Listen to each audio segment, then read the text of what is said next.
Hey everybody, it's Chris Pistorius here again with another episode of the Dental and Orthodontic Marketing Podcast. Thanks for joining us. I am here with Dr. Scott Dudley. Dr. Dudley is the CEO of Branin, which is an organization, has a few different locations, dental practices here in the Colorado area. Dr. Dudley's also a practicing dentist. And he's got an awesome story that I can't wait to share with you guys. So, Dr. Dudley, thanks so much for being on the show today. Yeah, thanks so much for having me. Of course. So let's just start off. Kind of off air, we talked about how you got your start, and it's pretty compelling. Why don't you talk to me first of all about your personal history in dentistry and how you got going? Yeah, I think I have. I don't know if it's very unique, but I went to dental school and somehow made it through there. But we got through dental school. I did the Air Force AAGD program at Andrews Air Force Base and spent a few years at Fort Bragg, what was then Pope Air Force Base, and came out of there and tried to find an associateship and did in downtown Washington, D.C. And kind of, I guess, like the trajectory of a lot of dentists, ended up deciding to go out on my own about 18, 24 months after that and build a practice from scratch in 2008, kind of the last crisis. And spent a few years on that practice and ultimately build a second practice. And then in 2016, kind of was getting tired and a little burnout, and I wanted to get married, and I'd spent a lot of time on the business and on the practices and growing and developing them. We ended up with 7 doctors between the 2 locations. So I thought there might be a better way, and I was trying to figure out how to make that happen. So I ended up selling to Dental Care Alliance, which is one of the larger DSOs in the country. And that experience, taught me a lot of things. And I'm very appreciative of that experience. Ultimately went back to business school to University of Virginia at Darden. And then in 2019, my family and I decided to move to Colorado. And that was largely for personal reasons, but I knew I was about to kind of restart my career. And I thought, what better place than in Boulder, Colorado? So here I am. Awesome. So, I mean, that's pretty unique. I mean, you said, how old were you? 39 years old when you sold your first practices? Yeah, I was 39 when I sold. I had started when I was, I built that first practice. I think I was 31 when the doors opened. So, I kind of lived the life cycle of a dentist in a relatively short period of time. Yeah. So, and that's what I want to leverage here a little bit is, we have a lot of people that are, coming out of school or getting ready, maybe they've been an associate for a while and, they're getting ready to take the plunge into, starting their own practice. But we've got even more people that are kind of at the end of their careers. And, it's time they want to sell, or, maybe they're going to not at the end of their career and they just don't want to have to run a business anymore. Right. Yeah. So maybe you could tell us, what are a couple of the things that you might have made mistakes on, or you would do differently, first of all, I guess, about selling a dental practice? The market has changed and continues to change. And I think, at the end of the day, ultimately, a dentist has to decide, do they want to be part of a DSO and why? Or do they ultimately want to sell to another dentist or a group of dentists? And I think that's the first box that really needs to be checked, because it's emotional, it's legacy. But it's what does this picture look like after the transaction happens? Are you involved or are you not involved? The financials are not. I know it seems like there's a lot of ambiguity or vagueness around the financials, but it's really not rocket science, because if you're selling to a dentist, single dentist, the banks are going to loan 80 to 85% of collections. More, that's about what your practice is going to be worth. Yeah. If you're selling to a DSO, they're going to use multiples, and it's going to scale with the size of your EBIT or your free cash flow. So, like, the numbers are really not they're the easiest part. I think the harder part is deciding, what do you want your legacy to be? Who do you want to take control of your staff and your patients? And I think for us as dentists, that should be first and foremost in the decision-making process.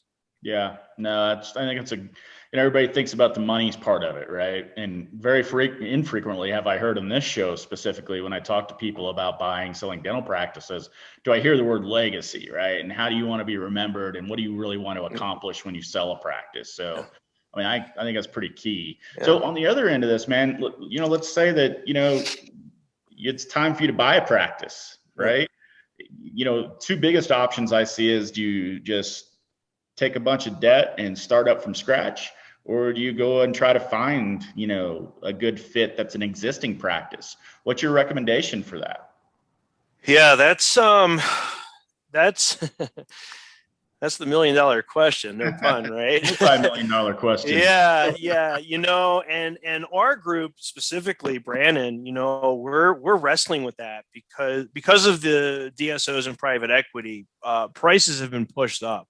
Right. They've been pushed up. And so the cost to buy a practice now that's in good working order, that's, ready to go, turnkey, if you will, without needing to put a bunch of equipment or technology into it, is pretty expensive.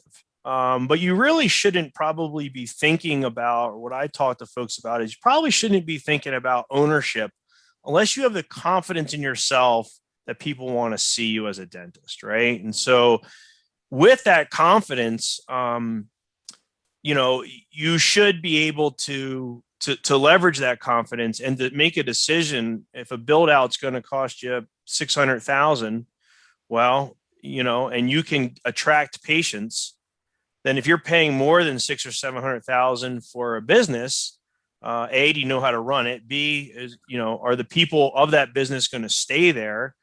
C, do you have an appreciation for the value of that business? Meaning, are you overpaying for something that you could have the same cash flow if you just build it from scratch?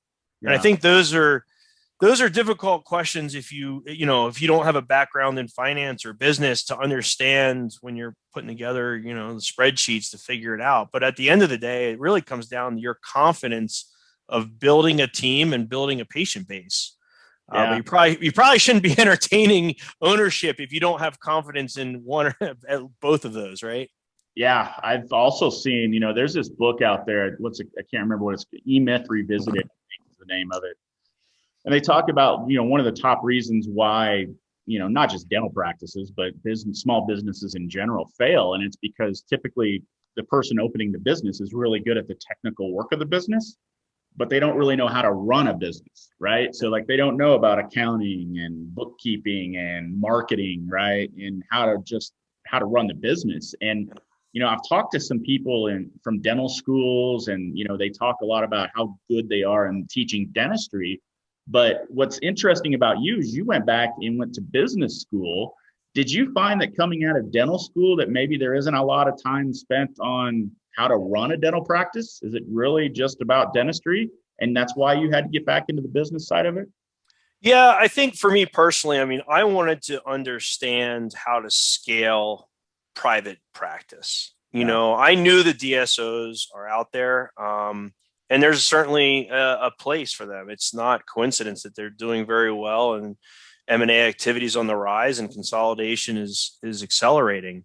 But I also thought that there deserved to be a dentist-owned economy of scale option where just a group of dentists got together and managed themselves and led themselves and made decisions for themselves.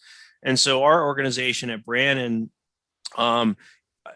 is designed to have the dentist front and center in the circle, in the way that we think of our organization. And everything stems from the leadership that dentist provides, our what we call our partners at each office location. But we get the same economies of scale that DSOs get.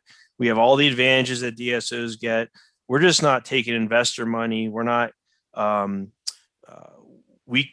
budgets are not being set by somebody other than ourselves. We make our own hiring decisions. And I think at the end of the day, most DSOs operate with a lot of associate dentists in the DSO. They're on year contracts. Right. And if you think about, if you wanted to go to a doctor and you knew that they were on just a year contract and they may or may not be there next year, you know, our argument, our philosophy is, well, we think that that's inferior to a doctor who's committed to a location Right. for multiple years because they're an owner there. So the fact that that ownership, yes, there's equity there, and yes, there's financial reasons, but ultimately we think that we will have higher demands for our practices because our doctors aren't changing over. They're not changing over because they're not on year contracts, Right. because they're owners. And so, to answer your question, I did. It was very valuable for me to go back to business school to understand how all of these things played in, and so that we weren't an organization that just had, year in year out contracted dentists that we were constantly recycling, and that our patients were constantly going through different providers constantly. So business school is very helpful. Obviously, they joke that in dental school you don't get any of that, and I think it's only because of my experience that I realized there was a lot I didn't know, even though I had done quite a bit. And so I really appreciated borrowing from other industries in business school. Yeah, well, you're one of the few, and maybe the only that I've interviewed that has gone the business route option too, and it looks like it's certainly paying off for you. So that's really good. So I want to talk a little bit more about your organization, Branin, and you hit some great key points on why you're it's a DSO model, I guess, but it's kind of the not DSO model, right? And it's got a unique perspective where you're not taking private money, and you've got equity from the ownership partner in terms of each location that you have. Yep. You currently have, you're building out your third location now, is that right? We're building out our third location, all in the kind of the northern half of the Front Range here in Colorado. Yeah. Okay, gotcha. And so you're looking really, you're looking for partners that you're not just looking for anybody to partner up with. You have kind of a specific goal in mind in terms of partners. Could you tell us a little bit about who that would be? Yeah, I like to think of it. I mean, I was an athlete kind of my whole life, and it's kind of like trying to build an all-star team, right? And we're looking for all-stars, not in the sense that they're, the greatest dentist on the planet. And to your earlier point, I've interviewed a lot of dentists for associate and other positions, and anybody can do dentistry. That's what you're taught to do, right? The hard part is getting the dentistry to come in the door. Right. And I think that's what separates the mentality from a doctor who's just, look, they just need bodies in the chair so they can do dentistry, to the people who are really invested in people and really feel passionate about building relationships with their patients long term and creating a business, which ultimately means that you want people to advocate for you, not just write a review, but actually say, you've got to go to this dentist. Why? Well, they're a good dentist, but they really care about me. They really went above and beyond. It was a completely different dental experience. We like to think in our organization that it's because of the ownership piece. You think about a mom and pop bakery, right? Think about that experience compared to you go to a big commercial bakery. How does it feel? It feels totally different. Or a coffee shop, right? That's that person's life, and you kind of feel that when you walk in those small businesses. And we're trying to recreate that on the dental side. Right. And a bunch of that is, how do we find great dentists who are great people and want to be partners of something bigger than themselves. Right. Ultimately, our dental group, owned, led, operated by all the dentists in the group, is really looking for those all-stars that have that kind of philosophy, that don't want to ride the coattails of a corporation, a PE firm, somebody else marketing them for the lowest, cheapest Invisalign product out there. We want people that can build value for themselves and are passionate about that. And that's why we value the partnership model. Our partners are 50/50 owners with myself and our group in general. And we're trying to get more partners in. And so we're offering what we're calling a pathway to partnership, where we're literally giving people equity up to 50% in the practices. Wow. If they will be basically an operator, and they'll live by those principles and high standards that we collectively as dentists know are so important to our patients. Wow, that's cool. I haven't heard that before. So somebody could come in if you find the right, personality and type of person you're looking to work with, instead of Absolutely. going and getting a loan and, forever how much money, they can up to 50% of that they can own by just working, right? Yep. Yeah, they're going to be, most people, I say this, you're going to be probably an associate somewhere if you're a dentist, right? Yeah. Well, if you want to be an owner and you want to put in what I call the intangible work ethic that it requires to not do the dentistry, but get the patients in to do the dentistry, which is really what businesses and ownership to me kind of means, is the difference. And you're willing to put that work in to grow a business.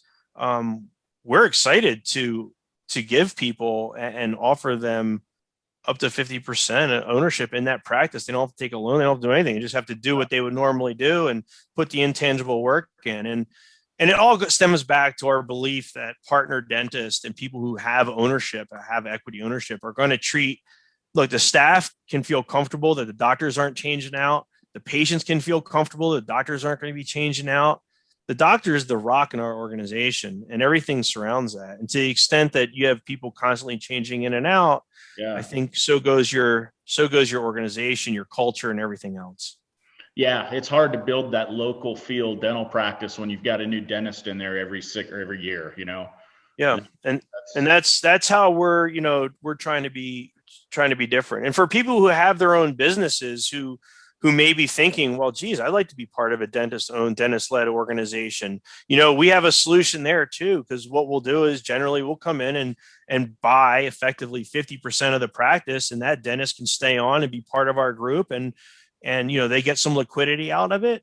Yeah. But they also get, now, instead of their kind of being by themselves or an island, they've got a whole group of dentists, of like-minded dentists who are very passionate about great dentistry, and all of a sudden they become part of a fraternity, a sorority, if you will. And that's really cool. In addition to the savings that you get from the same economies of scales that the DSOs are leveraging. So Yeah. In a situation like that, where you might take 50% of a practice, mm-hmm. do you take over operations of the practice, or is that still on the dentist, or is that all kind of negotiable based on the deal? There's just a few things that we try and streamline, and the reason we try and streamline is to get the economies of scale that our partners want, right? So some of it's software, so we happen to use Open Dental. Some of it's primarily our vendors and who we're using, so that we can get cost savings. But outside of that, the partner doctors, can choose a la carte kind of all of the tips and tricks and best practices that we have. So whether it's how we advertise, or the medium that we have, or the revenue cycle management, whatever it is that they need help with, that's what we're there to help for. And I personally we do a lot of shadowing. We do a lot of feedback. We have our own study club. We do a lot of mentorship. Quite frankly, we do a lot of leadership training, because we know that the growth of a practice is largely dependent on the quality and caliber of the leader, which, if it's the dentist, we need to spend a considerable amount of resources developing that person's skills. And they may have ceilinged or gotten stressed out because those skills weren't as developed as they could be. Yeah. And I say, what works for a dentist at $500,000 or $1 million practice, completely different skill set at $2, $3, $5 million practices, multiple locations. And if you're not keeping up with that leadership and the business acumen needed to scale the business part of it, you're going to probably find yourself pretty stressed out. And so those are all things that I personally enjoy becoming involved with and helping the partners out with. Yeah, that's awesome. Well, hey, Scott, thanks so much for taking the time today. Let me ask you this. If somebody's watching this and they think that maybe they could be a good fit for your organization, what's the best way to reach out to you guys and start that process? Yeah, so Branin Partners, BRANIN partners.com is our website. My personal email is Dudley, Dudley, S as in Sierra, B as in Bravo, @gmail.com. And, people can certainly reach out. Like I said, we're not looking for just anybody. We're looking for folks who want to be part of an all-star team, but specifically an all-star team that is dentist centric and focused and is kind of the anti-DSO. Right. Gotcha. Makes sense. Okay. All right. Well, Scott, thanks again for the time.